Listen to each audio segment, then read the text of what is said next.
Ayun, ang galing.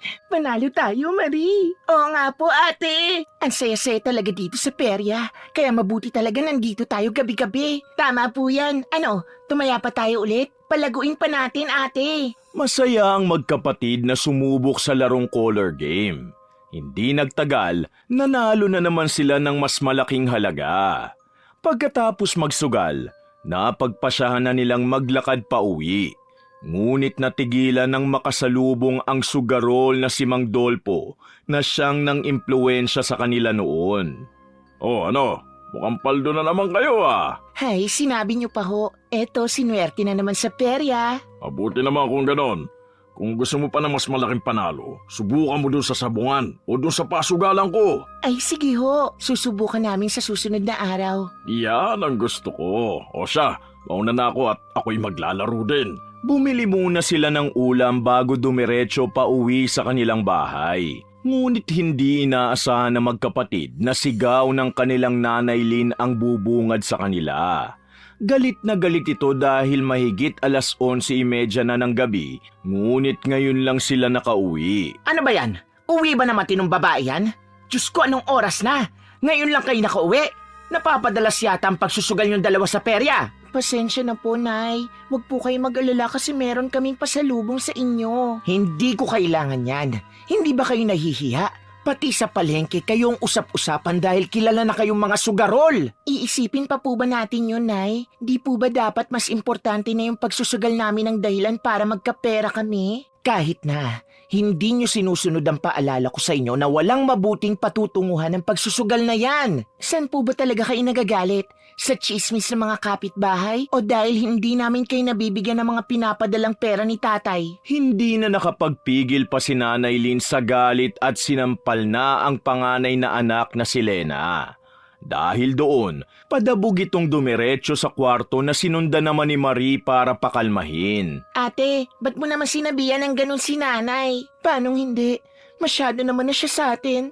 Bakit? Sugal nga ang dahilan kung bakit nadadagdagan yung pera na pinapadala sa atin ni tatay ah. Kahit na, nanay pa rin natin siya. Kahit anumang sama ng loob natin sa kanya, dapat pa rin natin siyang irespeto. Oo na, mali na ako. Hingi na lang ako ng pasensya sa kanya pag humupa na yung galit niya. O siya, matulog na tayo. Natulog na lang sila, tutal na wala na rin naman ang gutom ng dalawa. May tampo kasi ang dalawa sa kanilang Nanay Lynn mula nang hiwalayan nito ang kanilang ama. Akala kasi ng dalawa, hindi iniisip ng ina nila ang kanilang kapakanan. Gayunpaman, may respeto pa rin si Marie rito, hindi tulad ni Lena. Kinabukasan, tumungo sa palengke ang dalawa para bumili ng mga damit. Oh, nakapamili ka na ba? Oo ate, ang dami ko nga napili eh. Pati nga si nanay nabili ko. Ikaw ba? Eto, marami ring nabili. Alam mo naman ako, no? Mahilig ako magwaldas ng pera kumpara sa atin naman. Oo nga. Ay, teka, ipipili ko na rin si Lolo Delpin at uuwi yun ngayon. Ay, oo nga pala. Ako din, bibilan ko siya. Hindi naman sila mayaman. Sa makatuwid, naghihikahos ang pamilya nila mula nang maghiwalay ang kanilang mga magulang. Ngunit mula nang mapunta sa Amerika ang ama na si Leon, regular na sila nitong pinapadalhan ng pera pambili ng kanilang luho. Pagka-uwi, bakas ang pagkagalak ni Lena na tumawag sa ama. Oh, kumusta kayo mga anak ko? Mukhang masaya na naman kayo ah. Oo naman, Tay. Heto nga ang dami naming pinamiling damit. Ako din po, puro damit din kasi syempre malapit na magpasko. Mabuti naman kung ganon. Basta huwag kayo mahihiya sa tuwing may kailangan kayo ha. Salamat po, ang bait mo talaga, Tay. Sus, mga bulera. Siyempre ngayon lang ako babawi sa inyo dahil mahigit 3 taon din yata ako hindi nagparamdam mula nang maghiwalay kami ng nanay nyo. Tahimik na nakinig lang ang dalawa sa mga kwento ni Leon. Nagdesisyon kasi ang mga magulang nila na maghiwalay dahil sa pagtatalo sa pera. Imbis kasi na maayos ay mas lalo pang lumalala. Sa kabilang banda, nasabi din ito sa kanila na magiging minsan na lang muna ang pagtawag nito. Magiging abala daw kasi ito sa buhay sa ibang bansa at sa paghahanap ng trabaho. Maya-maya pa'y narinig nila ang pagtawag sa kanila ni Lolo Delpin. Mga apo, Halika kayo at may pasalubong ako. Mano po, Lolo. Kami din po may regalo sa inyo. Aba talaga? Ay mga damit. Salamat naman. Pero huwag niyo kalilimutan na magtabi ng pera, ha? Opo. Nayo, ito po, mga damit. Pasalubong ko rin po. Sige, salamat. Nag-usap naman din sina Nanay Lynn at Lena tungkol sa pagsasagutan kahapon. Napatawad na nila ang isa't isa, ngunit hindi na nila sinabi kay Lolo Delpin ang problema dahil baka magalit pa ito sa kanila. Kinagabihan, tumungo na naman ang dalawa sa perya at doon ay nakasalubong si Mang Dolpo, ang sugarol nilang kapitbahay. Oh, buti naman at nasalubong ko kayo rito. Tamang-tama. Magandang gabi po, Mang Dolpo. Bakit po? Lagi na lang kasi kayong tumatambay sa perya. Bakit hindi nyo na masubukan doon sa pasugalan ko? Mas malaki ang maitataya nyo ron. Oo nga po nababalitaan ko rin. Pero ano po ba mga laro doon? Tong Eats tsaka Lucky 9. Naku, tiyak mas lalago ang pera nyo doon. Hindi na nag-atubili pa ang dalawa at sumama na kay Mang Dolpo. Pagkarating doon, kaagad nilang sinubukan ang mga nirekomenda nitong laro. Pagkalipas ng ilang oras, imbes na manalo ay nabawi lang ng magkapatid ang pera na ipinantaya nila. Ano ba yan? Sayang oras. Imbes na madagdagan, nabawi lang natin yung pantaya natin. Ate, yung boses mo. Bakit? Totoo naman Marisa perya noon, madalas tayo nananalo. Ewan ko ba kung bakit hindi lumalago tong pera natin ngayon? Scam yata tong si Mang Dolpo Mga iha, ba't hindi nyo subukan na magsugal naman doon sa nakaburol doon? Doon ako nanalo kanina Pampampaglag ng kamalasan. Nako, baka maitaob ko lang yung kabaang ng patay kapag natalo ko lalo. Ganon talaga sa sugal. Hindi laging ikaw ang panalo. O siya, mauna na ako. Ingat kayo sa usog. Nagkatingi na magkapatid ngunit hindi nagtagal. Agad silang tumungo sa burol sa kanto. Sumali sila sa mga naglalaro kahit pa kung tutuusin, hindi nila kakilala ang patay. Ngunit hindi yun alintana kina Marie at Lena, lalo pa nang magsimula na silang manalo. Naku, tama nga si Aling Dolores.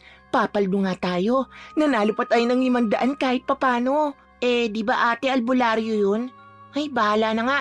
Pero, oo nga ate, hindi na rin masama yan. Makakabili na tayo ng pagkain natin.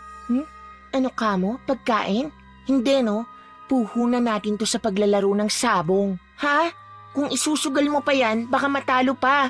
Mawawalan tayo ng panggastos. Namili na tayo ng mga damit kanina, di ba ate? No ka ba, wag mo nang alalahanin yun. Hindi naman tayo pababayaan ni tatay Tara na, umalis na tayo rito. Pasado 1:30 na sila nakauwi sa bahay nila. Dahan-dahan silang lumakad papasok sa kwarto. Mahimbing na kasing natutulog sina Nanay Lynn at ang ama nitong si Lolo Delpin. Sila lang kasing 4 ang magkakasama sa bahay. Ate, alam kaya ni Lolong nagsusugal tayo? Hindi ko alam. Pero hindi ba nakakatakot kapag nalaman niya? Bakit naman? Unang-una, hindi naman natin sinasarili na papanalunan natin Tayo pa nga nagbabayad ng kuryente at tubig dito. Teka nga, sandali.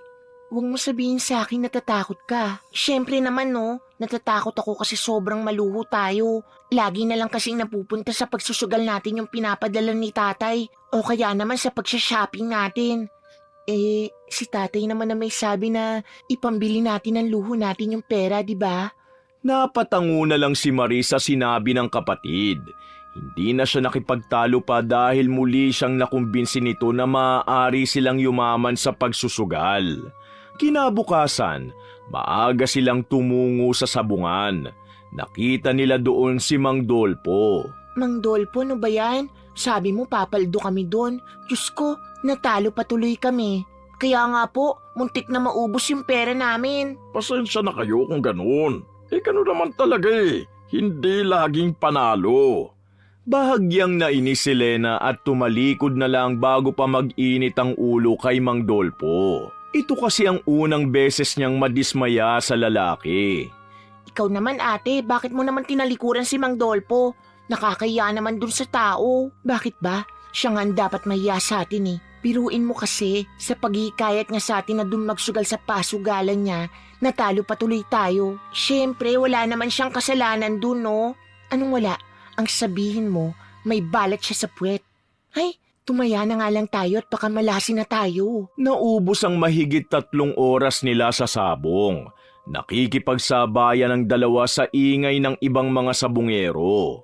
Mabuti na lang at nanalo sila at napagpasyahan ng umuwi bandang 1:00 ng hapon.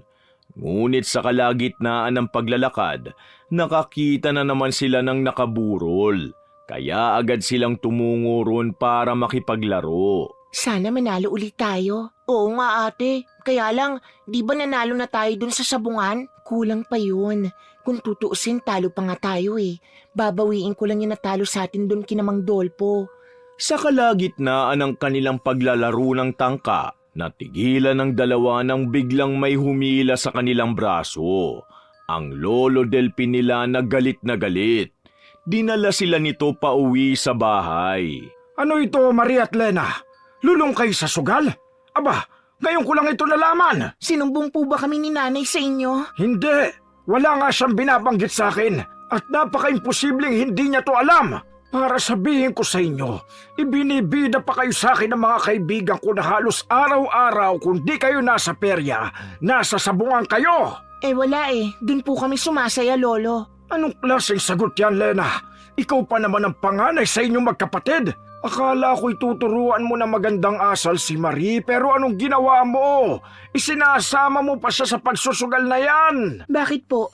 Nakakatulong din naman to sa atin ah. Tsaka kami naman din ang gumagastos dito nung nasa Pangasinan pa kayo. Problema sa inyo, ito na nga lang yung luhong nakakapagpasaya sa amin. Pinipigilan nyo pa. Napailing na lang si Lolo Delpin kay Lena. Sobrang dismayado ito sa natuklasan tungkol sa kanyang 2 apo. Dahil buong akala nito, hindi mapapariwara ang magkapatid habang inaasikaso nito ang libing ng asawa doon. Samantala, nagpaiwan na lang ang 3 dahil abala sila sa kanya-kanyang buhay. Alam ba ito ng tatay niyo, Marie? Hindi po. Pero please, huwag niyo pong sabihin kasi magagalit yun, lolo. Hindi ko sasabihin. Basta maipapangako niyo lang 2 sa akin na hindi na ito mauulit pa. Pangako po, lolo. Pangako po. Pasensya na ulit, lolo. Naayos na malila ang problema nung araw na yun. Sa paglipas ng mga linggo, nasa bahay lang sila kasama sina Lolo Delpin at Nanay Lynn. Aminado naman ang magkapatid na nahirapan silang pigilan ang bagay na kinaaadikan nila. Ngunit ginawa nilang lahat para hindi magsumbong si Lolo Delpin. Isang araw, nakasalubong nila si Mang Dolpo sa daan pauwi. Nako, ito na pala yung 2. Ano ba nangyari?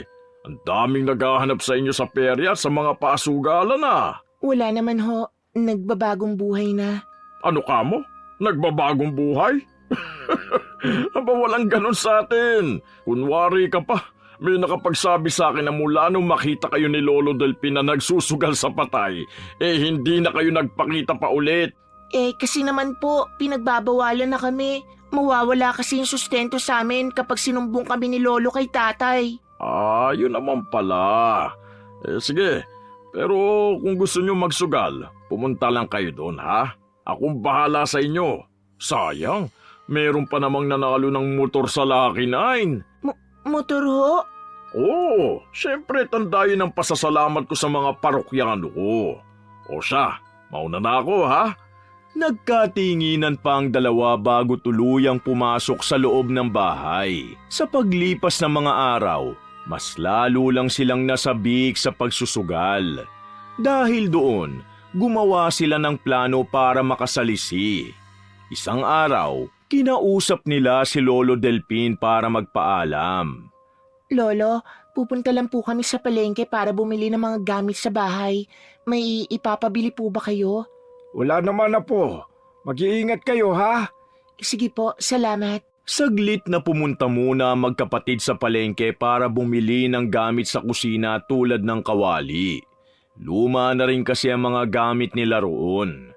Pagkatapos, kaagad silang dumiretso sa pasugalan ni Mang Dolpo. Oh, napadaan yata kayo. Maglalaro na ba kayo? Tamang-tama. May TV na premyo sa Lucky 9. Oo, pataya nga po ng 1,000. 1,000? Ate, baka naman wala na tayong pera.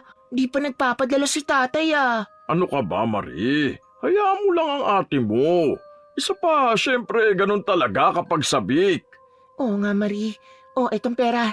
Tumaya ka dun. Hayaan mo muna ako dito. Umiiling na lumakad palayo si Marie. Maski siya ay sabik na ring magsugal ngunit hindi pa kasi nagpapadala ang ama kaya nagbabakasakali siya. Wala na kasi silang gagastusin sa oras na maipatalo ang hawak na pera. Maya-maya pa, nakabusangot ang mukha na lumapit sa kanya si Lena. Oh, ba't ganyan ang mukha mo, ate? Huwag mo sabihin na patalo mo yung 1,000. Tama ka. Ikaw kasi kinukontra mo ko eh. Ayan tuloy, natalo ko. Anong ako? Pinapaalalahanan lang naman kita, no? Ako nga rin talo, pero may natitira pa akong pera. Ops, huwag na kayo magtalo dyan. O ito, pahihiramin ko kayo ng 2,000. Maglaro na kayo ulit doon. Aba, sige, salamat ho. Hindi na napigilan pa ni Marie ang kapatid, lalo na nang maengganyo siyang muli ni Mang Dolpo na subukan ang kanyang swerte. Sa kasamaang palad, natalo na naman ulit sila. Kaya malungkot na umuwi ang dalawa. Nadat na naman nila si Lolo Delpin na nakatitig sa kanila. Oh, anong oras na? Bakit ngayon lang kayo nakauwi? Pasensya na po. Ang dami po kasing tao dun sa palengke kaya nahirapan. Huwag mo kong pinaglololoko, Lena. Ikaw, Marie, saan kayo nagaling? Dun po sa... Sa sugalan, di ba? May nakakita sa inyo doon at sinabi sa akin. Hindi ba't nag-usap na tayong tatlo? Sinermonan sila ni Lolo Delpin. Sa kabilang banda, nagmakaawa na naman ang magkapatid na wag silang isumbong. Subalit desidido na ang matanda na isumbong ang lahat ng ito sa kanilang ama kaya tumawag ito kay Leon. O Leon, magandang hapon. Hindi ko na ito patatagalin pa. Oh, kumusta ho kayo? Sandali nga, bakit po parang galit kayo? Ito kasing mga anak mo. Matagal na silang lulong sa sugal. Hindi lang kami nagsasabi sa iyo dahil sumasama ang loob nila sa tuwing mapagsasabihan namin. Ano? Pakiusap nga ho ako sa dalawa. Kinausap ni Leon ang magkapatid. Dismayado ito nang malaman na tunay nga ang sinabi ni Lolo Delpin. Kaya naman bilang parusa, babawasan ito ang perang ipinapadala sa kanila. Dahil doon, mas naging pasaway si Lena sa mga kasama sa bahay. Hanggang isang gabi, lasing na lasing itong umuwi. Oh, lasing na lasing ka! Ano ba talaga nangyayari sa'yo, Lena? Bakit ba nagkakaganyan ka? Napapariwara ka lalo! Ano bang gusto mong gawin ko, Lolo? Sinunod ko naman na yung sinabi mo wag na kami magsugala. Isa pa, sobrang stricto nyo naman yata sa amin. Anong sobrang stricto? Para sa kapakanan nyo ang ginagawa kong ito. Oo nga, tama ang lolo nyo. Iniisip namin ang kapakanan nyo. Isa pa, babae kayo. Kaya dapat lang naingatan nyo mga sarili ninyo. At nagsalita ang nanay naming napakabuti. Anong iniisip? Kayo nga ang dahilan kung bakit kami napariwara eh. Nagkaroon ng mainit na argumento sina Nanay Lynn at Lena. Sinisisi ni Lena ang ina sa pagkasira ng pamilya nila. Samantala, natigil lang ang pagsasagutan ng dalawa nang mapansin ni Marie na hinihingal na ang nanay nila. Ate, teka lang, sobra ka na. Hinihingal na si nanay oh. Anong nangyayari sa'yo, Lynn? Anak ko! Ay, dali na natin siya sa ospital. Kasalanan mo ito, Lena! Oo na, lahat naman ho kasalanan ko sa paningin nyo. Ano ba ate? Tumigil ka na nga! Isinugod nila sa ospital si Nanay Lynn. Nag-aalala naman si Marie at Mang Delpin na naghintay. Hanggang maya-maya pa, lumabas si Dr. Garcia sa kwarto. Dok, ano pong nangyari? Kumusta po ang lagay ng anak ko? Kayo po ang tatay ng pasyente, no? Stable naman na po ang lagay niya ngayon. Tumaas po ang presyon niya. Kaya po mula ngayon, kailangan niya na ng maintenance na gamot. Ganun ho ba? Sige ho, salamat ho, Dok. Alauna na ng madaling araw nang makauwi sila. Kaya lang, hindi na nila naabutan pa si Lena doon. Samantala, ipinagpaliban muna ni Marie ang paghahanap sa kapatid. Gusto niya muna kasing bantayan ang kanyang ina. Salamat sa inyo, ha? Wala pong anuman, Nay. Magpagaling po kayo. Oo, pangako. Kahit papano'y nakatulog naman ang tatlo. Kinaumagahan, nagpaalam muna si Marie sa mga kasama sa bahay upang hanapin ang kanyang kapatid. Nagpunta siya sa pasugalan ni Mang Dolpo. Doon niya nga nakita si Lenang nakasubsob sa lamesa. Ano nangyari sa kanya, Mang Dolpo? Lasing pa rin po ba siya? Wala nang tama yan si Lena. Nakaganyan yan kasi malungkot. Ha? Bakit ho? Nangutang sa akin ng 5,000 pang sugal kagabi. Ayun, 500 na lang ang natira. Ano? Bakit nyo naman ho pinautang ng ganong kalaki? Siyempre, hindi naman kayo iba sa akin eh. Pero huwag kayong pakampante dahil may interes yan. Kakamot-kamot na lang ng ulo si Marie na inakay ang kapatid pa uwi. Lumipas ang ilang linggo, mas lalong nalungkot ang magkapatid nang malamang nawala ng trabaho ang kanilang ama. Mga anak, pasensya na talaga kayo ha. Ito na muna ang huling pagpapadala ko ng pera. Ha? Ano, Tay? Paano po yan? Hayaan nyo mga anak, naghahanap naman ulit ako ng trabaho eh. Hayaan nyo na po muna, Tay. Meron pa naman po kaming pera. Pagkakasya na muna namin to. Mag-ingat po kayo dyan. Salamat Marie anak. Kayo din dyan. Naging problemado ang magkapatid kung paano magkakapera. Sa huli, nagkasundo sila na mas maglaan na lang ng panggasto sa pangunahing pangangailangan nila. Isang araw, kinausap sila ni Lolo Delpin tungkol sa kanilang nanay Lynn. Mga apo, hindi na makakapagtinda pa ang nanay niyo sa palengke dahil hindi na siya pwedeng ma-stress. Baka naman pwede kayo maghanap ng trabaho para kahit papano yung magkaroon tayo ng pera. Ito po, Lo. Sakto. Kapapadala lang ni Papa. Salamat, Marie. Lena, gusto ko sanang bumalik sa ayos ang samahan natin dito. At sana naman, mapabuti na ang lagay niyo magkapatid. Hindi naman sumagot si Lena at pairap na tumalikod sa dalawa. Hanggang sa lumipas ang ilang linggo, tuluyang lumayo ang loob nito sa pamilya. Umabot sa puntong hindi na ito napipigilan sa pagsusugal. Umaasa kasi ito na mapapalago ang natitirang pera niya.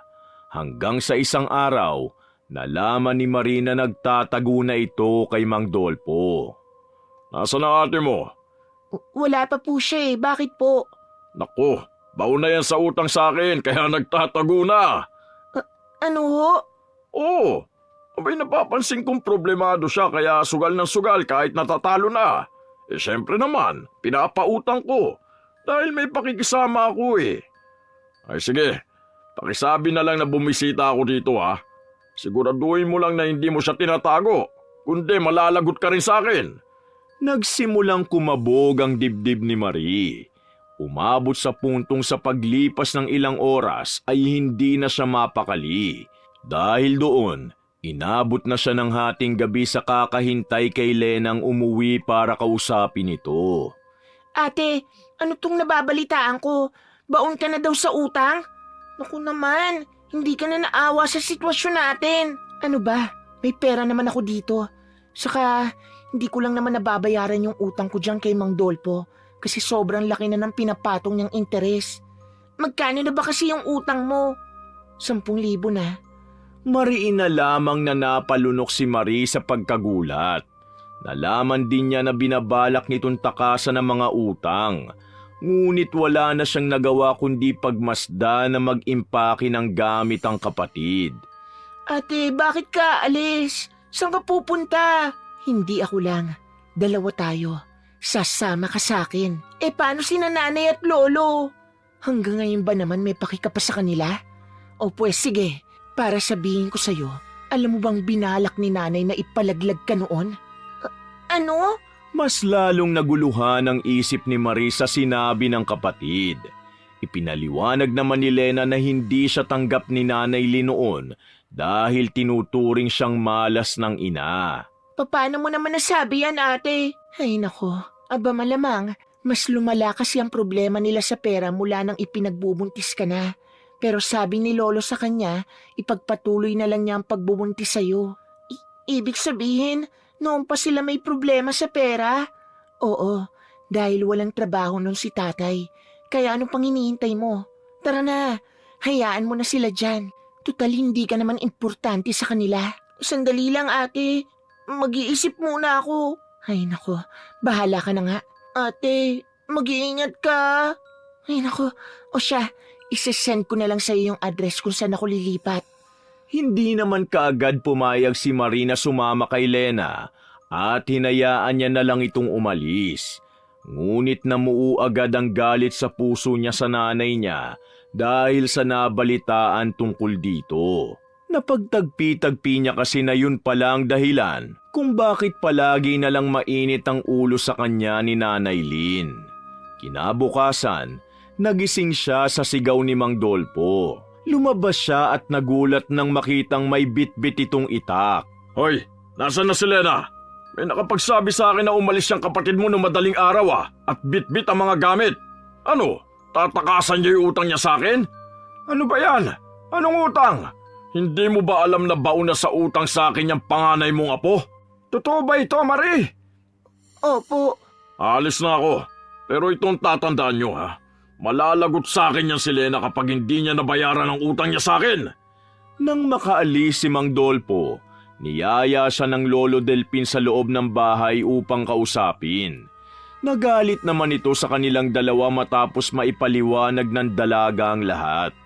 Kaya lang, hindi na siya nakapagtimpi pa matapos sabihin sa kanyang silang magkapatid ang nagdala ng kamalasan sa pamilya. Teka lang, Lo. Bakit sa amin niyo sinisisi ni ate ang lahat ng to? Alam niyo tama nga siya eh. Dapat hindi na ako nakikinig sa inyo. Ba't ganyan ka na rin sumagot Hindi sana nagkakandaletse-letse ang buhay natin kung hindi kayo nalulung sa sugal. Akala niyo ba hindi ko alam na minsan na ako sinubuka ipalaglag ni nanay dahil sa ano? Naniniwala kayo na ako nagdadala ng malas dito. Oo, aaminin ko na totoo yan. Pero sinabihan ko... Pwes sige, malas pala. Noong araw ding yun, naglaya si Marie bitbit ang mga gamit. Pumunta siya sa inuupahan ni Lena. Sa paglipas ng ilang buwan, nakaramdam sila ng paglaya. Kaya bumalik sila sa pagsusugal. Hindi man sa perya o sa bungan, kundi sa mga patay na nakaburol. O, diba? Sabi ko sa'yo masaya dito eh. Oo nga, walang kumokontrol sa atin ate. May pera ka pa ba dyan? Meron naman. May natira pa sa huling padala ni tatay. Kung ganon, itaya na natin yan. Masayang-masaya ang dalawa lalo't napalago nila ang pera nila. Sa hindi inaasahan, makalipas ang 3 araw ay natuntun sila ni Lolo Delpin. Humihingi ito ng tulong sa pagpapagamot ni Nanay Lin. Parang awa niyo na. Tulungan niyo ako dahil kailangang isugod ang nanay niyo sa ospital. Oh, bakit sa amin, Lo? Akala ko ba malas kaming dalawa? Wala naman akong ibang matatakbuhan kundi kayo lang eh. Sige, eto pong 20, pampagamot niya. Pagkaabot ng 20 pesos sa kanilang lolo, tumawa pa ng nakakaloko sina Lena at Marie. Kahit anong pagmamakaawa ni Lolo Delpin, hindi ito tinulungan ng magkapatid. Nakalaan daw kasi ang pera ng mga ito sa sugal. Samantala, hindi nagtagal ay nalaman nila na mas lumubha na ang sakit ni Nanay Lin. Oh, ano nang balita dun sa nanay natin magaling? Ayun, nakitaan daw ng cyst sa kaliwang dibdib. Ah, talaga? O siya, may patay ako na daanan doon sa kabilang barangay. Pumunta tayo dun mamaya.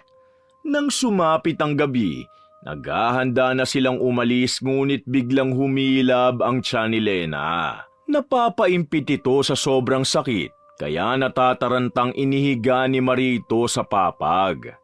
Ano bang nangyayari sa'yo, ate? Masakit ang tiyan ko. Parang may tumutusok. Dali na kaya kita sa ospital. Hindi, wag na. Sayang ang pera. Buong gabing ininda yun ni Lena. Ngunit dahil hindi na ito nakatiis, nagpabili na ng gamot na pampawala ng sakit ng tiyan. Ngunit hindi talaga yun tumatalab. Ilang araw ding hindi ito nakakabangon dahil sa sobrang sakit. Kaya sa pag-aalala ni Marie, lumapit na ito kay Lolo Delpin. Lolo, kailangan ko po ang tulong nyo. Si ate po, ilang araw na siyang hindi makabangon dahil sobrang sakit ng tiyan niya. Pagkatapos nyo kaming pagmukhahing pulubi, Pasensya na po talaga. Patawarin nyo kami. hindi na. Mabuti na ngayon lumayo kayo para mawala na ang sakit ng ulo namin. Dapat ay matuto kayong harapin ang mga problema nyo. Nagmamakaawa po ako. Tulungan nyo kami. Malungkot si Marie dahil tila binaliwala siya nito dahil tumalikod lang din ito matapos nilang mag-usap. Pupuntahan pa daw kasi nito si Nanay Lynn sa ospital. Gayunpaman, unti-unti niyang napagtanto na mali ang ginawa nilang magkapatid. Nang makauwi siya, nadatnan niya si Lenang gumagayak paalis. Oh, anong ginagawa mo ate? Di ba sabi ko mahiga ka lang dahil pasumpong-sumpong ang sakit ng tiyan mo? Maayos naman ako ngayon. Saan ka pupunta? Saan pa? Di magsusugal. Pangatlong araw na nung nakalibing kaya... Seryoso ka? Sugal pa rin ang iniisip mo? Malamang, saan tayo kukuha ng panggastos? Palalaguin ko lang ulit yung pera natin. Sumama ka na nga lang, hindi yung puro kadakdak dyan. Hindi na kumibo pa si Marie at sumama na lang sa kapatid. Lumipas ang mga oras, masaya silang nakabalik sa pagsusugal. Samantala, mas lalo lang silang naging gani dahil hindi sila nananalo. Sa halip, bumabalik lang sa kanila ang ipinantaya. Ano ba yan, Marie? Lika, laro pa tayo. Bawiin natin yung mga natalo sa atin. Aray ko! Nahulog sa upuan si Lena dahil sa pamimilipit sa sakit ng tiyan. Natataranta naman si Marie kaya mas naagaw nila ang atensyon ng ibang mga naglalaro. Maya-maya, lumapit ang albularyang tsismosang si Aling Dolores. Suspecha ng matandang babae, kinukulam si Lena. Kaya iminungkahi nitong dalin nito sa bahay niya upang matignan ng dalaga. Sa hindi malamang dahilan ay nakasunod sa kanila si Lolo Delpin. Ano nangyari sa kapatid mo, Marie? Mukhang kinulam daw po siya, Lolo. Isasagawa pa lang po yung orasyon ni Aling Dolores. Hindi ko na po alam ang gagawin. Pambihira. Sana naman ay makaligtas pa si Lena. Ipinatak ni Aling Dolores ang mainit na likido ng kandila sa batya na may tubig. Samantala, nagulat naman sina Lolo Delpin at Marie nang maghugis itong matandang lalaki. Doon naman mas lalong nakumpirma ng nasabing albularya na kinukulam nga si Lena. Ang masakla pa doon, nalaman nila na si Mang Dolpo ang may pakana. Walang hiya siya. Ibabalik ko sa kanya ang ginawa niya sa apo ko. Hindi na po ba kayo galit sa amin, Lolo? Hindi na. Maski ang nanay niyo, kahit ano pang kasalanan niyo'y mapapatawad niya kayo. Ganon ang pagmamahala ng isang pamilya. Hindi na nakapagpigil pa si Marie at niyakap na si Lolo Delpin. Sa kabilang banda, nakiusap sila kay Aling Dolores na ibalik ang kulam kay Mang Dolpo at sa mangkukulam na inutusan ito. Lumipas ang ilang araw, unti-unting umayos ang kalagayan ni Lena. Dahil doon, napagtanto nito ang kahalagahan ng isang pamilya. Patawarin niyo po ako, Lolo. At salamat din po kasi hindi niyo kami pinabayaan. Oo nga po. Alam niyo, lahat man tayo ay may pagkukulang sa isa't isa. Ngunit hindi yun ang rason para magkawatak-watak tayo. Si nanay po pala. Kumusta na siya? Kahit papano naman nakakalikom na ako ng pampaopera niya gamit yung pensyon ko. Isa pa, yung konting naipon niya sa pagtitinda sa palengke noon, nagagamit na rin namin. Nung araw na yon, ipinagbigay alam nila kay Leon ang lahat. Kaya naman nagpadala ito ulit sa awa sa dating asawa gamit ang konting perang naipon nito. Yun naman ang ginamit nila para makumpleto ang perang pampaopera ni Nanay Lynn. Sobrang pasasalamat nila dahil naging matagumpay naman ang operasyon. Ilang linggo muna silang nanatili pa sa ospital para sa pagpapagaling ng ina. Hanggang sa tuluyan na silang payagan ng doktor na makauwi sa bahay. Kaya naman sobrang saya ng magkapatid, ganun din ang kanilang lolo. Mga anak ko, maraming salamat sa inyo. Nay, kami po dapat na magpasalamat sa inyo. Dahil kung hindi sa inyo, hindi kami mabubuhay ni Bunso. Hindi nyo kailangan ipagpasalamat sa akin yun, mga anak. Mahal na mahal ko kayo. Mahal na mahal ka rin namin, Nay. Huwag na ho muna kayo mag-isip. Ang mabuti pa, magpagaling muna kayo. Sa paglipas ng panahon, mas naging matibay ang relasyon ng pamilya ng magkapatid. Hindi man nila kaagad na bitawan ang pagsusugal, ngunit dahil sa kanilang determinasyon, unti-unti na nila itong natigilan. Hanggang isang hapon, umuwi si Lolo Delpin na may hatid na balita sa kanila. Nakasagap ako ng balita na naghihirap na si Dolpo. Patay na rin yung inutusan niyang kumulam sa inyo, Lena. Hindi ko alam kung matutuwa ako doon, Lolo. Pero sana, wala naman na siyang pinakulam na iba. Ang balita ko, may 3 sugarol pa na pinakulam siya bukod sa'yo. Walang ya talaga siya. Sa kasamaang palad, namatay ang mga yun dahil sa pag-aakalang malubhang sakit lang. Ganun talaga kapag ang isang tao ay nagpakontrol sa pera. Unti-unting nalampasan ng magkapatid ang pagkalulong sa sugal, sa tulong na rin ng kanilang pamilya. Hindi nagtagal, nabalitaan nilang nabawian na ng buhay si Mang Dolpo. Samantala, mas lalo silang namuhay ng may pagmamahalan sa isa't isa. Napagtanto ni na Marie at Lena na walang magandang maidudulot ang sugal sa buhay nila. Ang mahalaga, natuto sila sa pagkakamaling yun at namumuhay na ang kanilang pamilya ng masagana ngayon. Wakas! Ayun, ang galing. Panalo tayo, Marie. Oo nga po, ate.